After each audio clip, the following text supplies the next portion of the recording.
Kurtka nima deyapti? Bitta qarang, tugmasini bosdik. Endi ovozini eshiting. Ovozi eshitilyaptimi? Boshqacha. Bu masaj qiladi polni kurtkamiz. Ikkinchi tugmani bitta bosib turamizda, qizitish tizimi yondi. Issiqgina ushlaydi. Qishni kuniga ayni bo'lib hisoblanadi, ko'rib turganingizdek. Bitta videoga baho bering.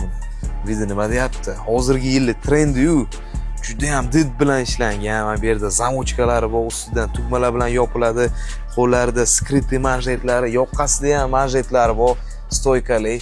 Juda ham chiroyli. Bu kurtkamizga ko'pchilik savol berishdi, qanaqa qilib yuviladi deb. Bundoq ochamiz kurtkamizni. Juda ham oson. Ochganimizdan keyin olib qo'yamiz. Mana buni kurtkani o'zini bemalol yuvib qo'ysak bo'ladi. Undan tashqari tok uradimi deb savol keldi. Yo'q, kurtkamiz xavfsiz hisoblanadi. Ko'rib turganingizdek, mana bu yerda rejimlarni ham o'zgartirsak bo'ladi. Har xil rejimga qo'ysak bo'ladi. Kurtkani olsangiz bor-ku, maza qilib kiyasiz. Ayniqsa video menga juda ham yoqdi. Videoga bitta baho bering kurtkamizni.